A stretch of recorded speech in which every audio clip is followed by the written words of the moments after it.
Morning people, welcome back to F Politics. Thanks to Tory Minister Kevin Hollinrake, we now have a 30-second clip that tells you everything you need to know about the Conservative Party. So let's just be absolutely clear.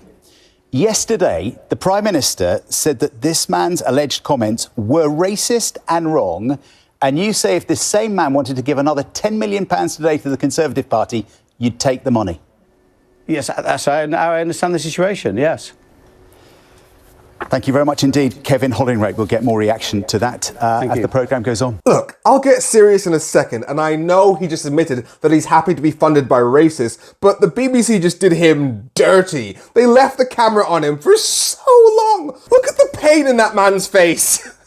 But yes, you heard that right. Last night, Rishi Sunak finally came out at about 7 p.m. and said that the comments by Frank Hester, the Tory party's biggest donor, when he said that seeing Diane Abbott on TV makes him want to hate all black women and that he thinks Diane Abbott should be shot, allegedly, that those comments were racist. But this is after sending several government ministers onto national broadcasts to say that it wasn't racist. I don't think what he was saying was a gender-based or a race-based comment. But the thing is, now they're saying that it was clearly racist, which means that yesterday they sent government ministers onto national TV to lie to us to protect a donor who they knew was racist. Which means that Kevin Hollinrake, and by extension the Tories, know the influence that donors have over the party's actions, and yet they're happy to keep taking money from them, knowing that he said racist stuff. In November, the Prime Minister accepted a non-cash donation to the tune of £15,000 from Frank Hester for the use of his helicopter.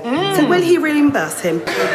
No, Mr. Speaker. So what we just saw there was a government minister effectively admitting that the Tories follow the orders of racists for money. And on top of that, they're still defending him. I don't think that means Frank Hester is necessarily a racist. I don't know Frank Hester, to be honest, but I don't think that means we should judge his character purely based on something that was said in a private conversation. And that's despite the fact that more alleged racist comments keep coming out from him. So this is clearly a pattern of behaviour, allegedly. But we've got the excuse that you're going to keep hearing. I think we should judge it in the whole context. So we've got the most diverse cabinet in history. We've got the first British Asian Prime Minister in this country. We're not a racist party. I'm pleased that the gentleman is supporting a party that represents one of the most diverse governments in this country's history, led by this country's first British Asian Prime Minister. Can we get something clear? If your defence against the accusation of being racist is to essentially say, but we can't be racist, we've got black friends. Yeah, I love dogs.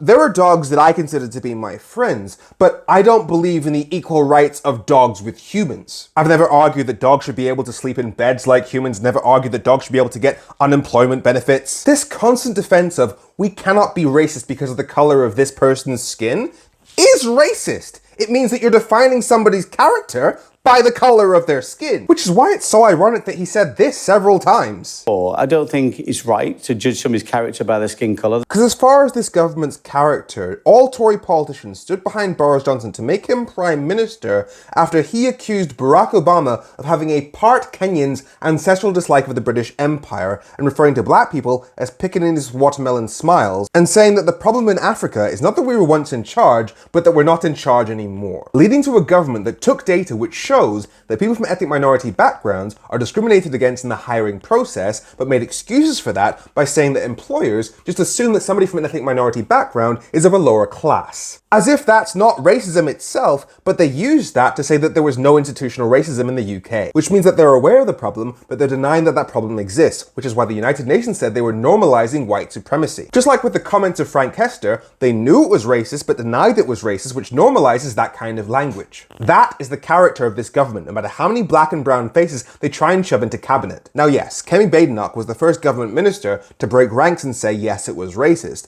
but that's only because she made the calculation that it was looking too stupid to deny that it was. Because she's the same person that said that teaching that white privilege exists is illegal, even though she's the minister of a government whose own data proves that it exists. Whether that's in terms of white people being stopped and searched 7 times less than black people by police, even though their own data shows that white people are more likely to have drugs on them when they're stopped and searched. Or or the hiring discrimination data that I just showed you. Again, it is the content of her character that determines whether she's on the side of racism or anti-racism, not the color of her skin. Because what we've seen in the last few weeks is what I describe as a really weird game of bogeys. You know that kids game where they shout bogeys louder and louder and louder to see who can shout it the loudest before they get caught? But the thing about that game is, most of the time, everybody can already hear the first bogeys. They're just making themselves look more and more stupid the longer it goes on. And I feel like that's what they're doing with racism, like saying increasingly racist stuff and thinking, what's the most racist thing that we can say, and then get government ministers to come out and say that it's not racist. Like when they refused to say that Lee Anderson accusing Sadiq Khan of being controlled by Islamists was Islamophobic. And now with the comments by Frank Hester. The problem for them is the public can see that it's been racist the whole way through.